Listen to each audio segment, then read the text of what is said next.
RRB group డికి సంబంధించినటువంటి examination process మనకు November 17వ తేదీన మొదలు కావడం జరుగుతుంది. కొత్త అంశాలను చదవడానికి ఎట్టి పరిస్థితుల్లోనూ మీరు ప్రయత్నం చేయకండి.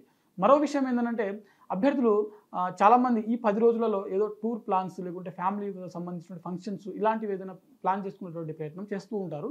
సో మ్యాక్సిమం ఇలాంటివి ఏమైనా ఉంటే మీరు అవాయిడ్ చేయడానికి ప్రయత్నం చేయండి. కొత్తగా జర్నీ అనేది మీరు పెట్టుకోకండి.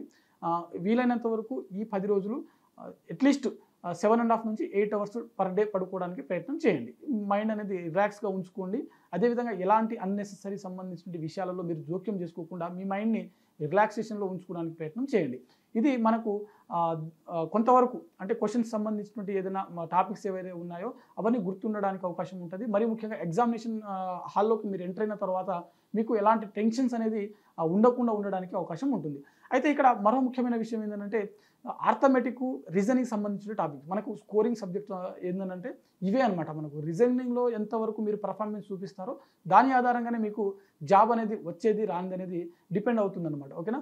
సో అభ్యర్థులు ఏం చేస్తారంటే రీజనింగ్ సంబంధించిన టాపిక్స్ ఏవైతే ఉంటాయో వాటిని ఒకసారిగా రివిజన్ చేయడానికి మాత్రమే ప్రయత్నం చేయండి. ఫర్ ఎగ్జాంపుల్ క్లాక్ సంబంధించినటువంటి ఉందనుకోండి, గడియారం సంబంధించిన టాపిక్.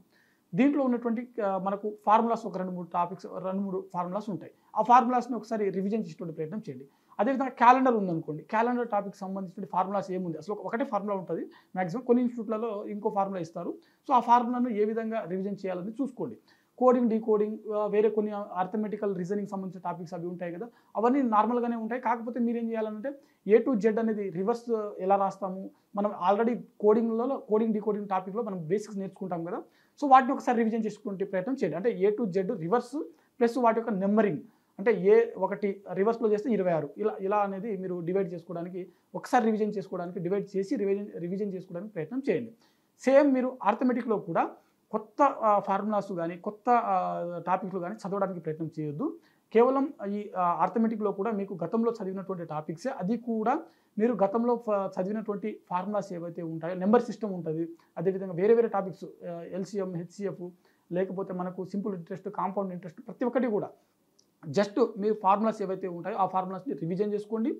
జస్ట్ రివిజన్ చేసుకున్న తర్వాత నెక్స్ట్ టాపిక్లోకి వెళ్ళిపోవడానికి ప్రయత్నం చేయండి. కొత్త టాపిక్లను చదవడానికి మాత్రం ఎలాంటి ప్రయత్నం చేయకండి. సో దీనివల్ల మీరు అధికంగా మార్క్స్ పొందేటువంటి అవకాశం ఉంటుంది. వచ్చిన మార్కులైనా సరే అట్లీస్ట్ ఎంతవరకు మీరు చదువుకున్నారో వాటిలో ఉన్నటువంటి క్వశ్చన్స్ ఏవైతే ఉంటాయో వాటిని మీరు ఖచ్చితంగా ఆన్సర్ చేయడానికి అవకాశం ఉంటుంది. అధిక మార్కులు పొందడానికి అవకాశం ఉంటుంది. ఓకేనా?